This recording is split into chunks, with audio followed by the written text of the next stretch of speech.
আমরা পুজো দিতে যাচ্ছি। ছেলের জন্য এখন পুজো দিয়ে আসবো, পুজো দিয়ে এসে আপনাদের সাথে কথা বললাম। আমরা যখন যাচ্ছিলাম তখন এটা হলো স্টেশনের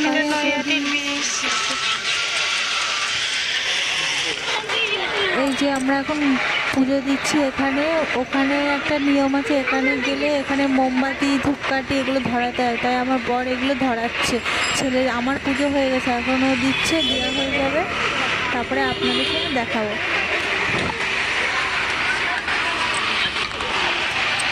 আমরা যেখানে পুজো দিতে এসেছি সেই ঘরটা, সেই মন্দিরটা এই যে।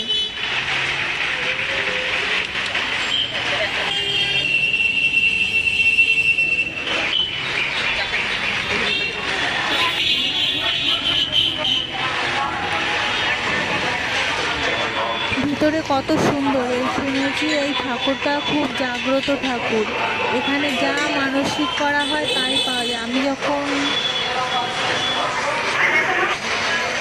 পুজো দেওয়া হয়ে গেছে ছেলের জন্য, ছেলের মানসিক ছিল, ছেলের জন্য পুজো দেওয়া হয়েছে। এবার আমরা বাড়িতে যাবো। এই মন্দিরটা দেখুন, নৈহাটির মন্দির। এই দাদুটা বলছিল আমাকে একটা বিস্কুট দিতে, আমাকে আশীর্বাদ করলো, অনেকবার ডাকলো আমাকে। বাড়িতে এসে মা বললো একটা জিনিস বানাবো, আমের কুলফি, তাই মা বানাচ্ছে। প্রথমে দুধের মধ্যে চিনি দিল, চিনি দিয়ে দুধটা ভালো করে ফুটালো,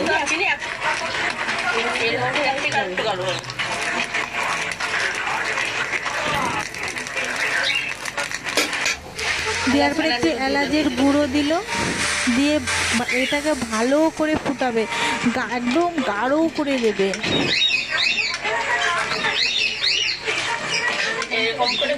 গাঢ় করার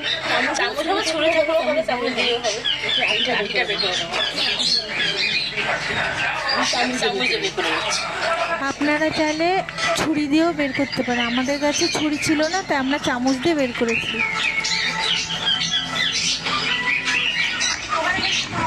আমের ভিতর থেকে শুধু আটিটা বের করবেন। এই যে বের করা হয়ে গেল,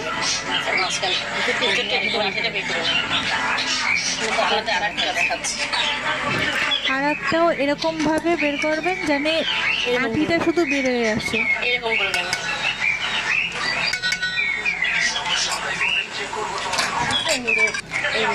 এবার দুধটা জাল দেওয়া হয়ে গেছে, এবার এই আমটার মধ্যে দিয়ে দেবে।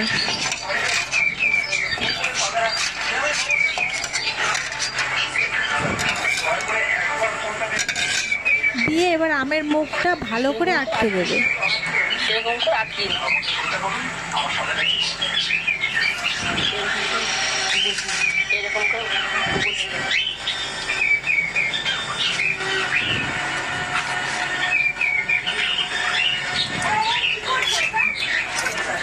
এবার আপনাদের আরেকটা করে দেখাচ্ছে।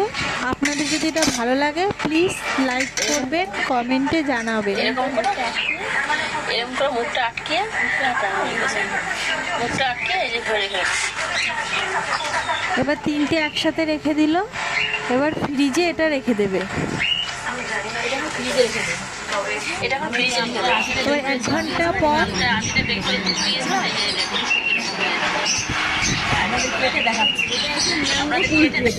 আপনারা করে খেয়ে দেখবেন, খুব দারুণ লাগে খেতে।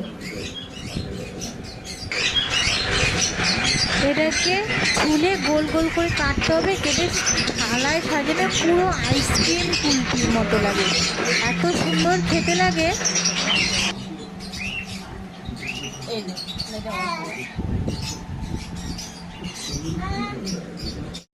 নমস্কার বন্ধুরা, পরিমাই ডেলি ব্লগে আপনাদের স্বাগত। আজকে মা বলেছে একটা সন্ধ্যাবেলা একটা রেসিপি বানাবে, আপনারা দেখতে থাকুন কীভাবে রেসিপিটা বানায়। আপনারা হয়তো রেসিপিটা সবাই জানেন, সবাই দেখেন, তাও একবার আপনারা দেখে নিন, যদি ভালো লাগে তাহলে কমেন্টে অবশ্যই জানাবেন। এর মধ্যে লঙ্কা, পেঁয়াজ, আদা, রসুন একসাথে সব, আপনারা তরকারি দিয়েও খেতে পারেন।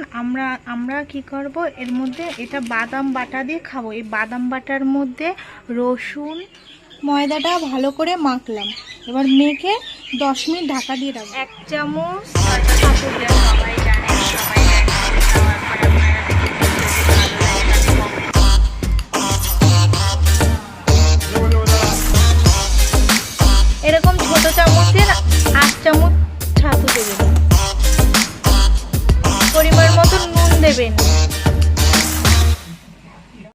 এবার এটাকে ভালো করে মাখাতে হবে। তাহলে আপনাদের আপনাদের এরকম সাইজ করে আটার গুটি করে নেবে। তাহলে আমি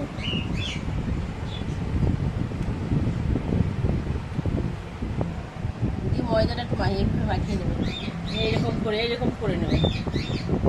যেরকম ফুলে ফুটে পুর দেয় ওরকম করে ফুলে ফুটের মতো পুরটা দিয়ে নেবেন, দিয়ে এরকম করে নেবেন।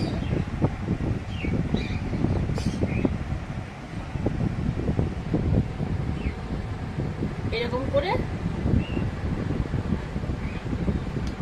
নেবেন। আপনাদের আরেকটা করে দেখাচ্ছি।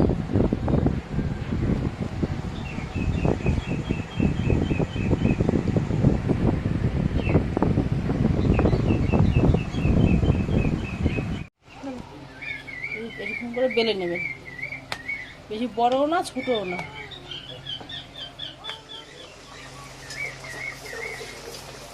তেলটা এরকম করে দেবেন, দেখুন তারপরে ফুলে উঠবে।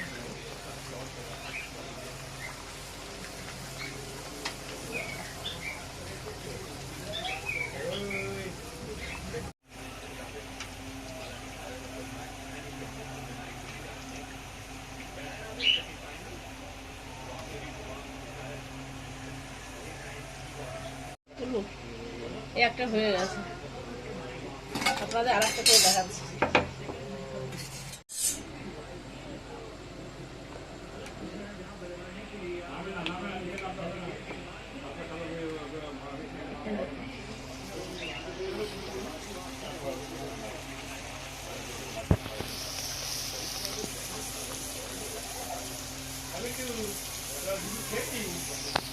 তেলটা এরকম উঁচু করে দেবেন, এইভাবে দেবেন, বেকার ফুলে ফুলে উঠবে।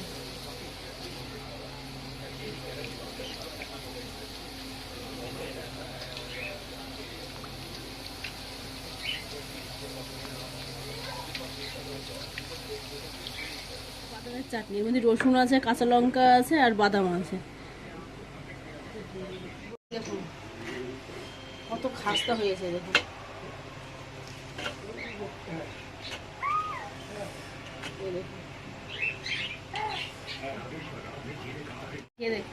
এরকম করে খাবেন।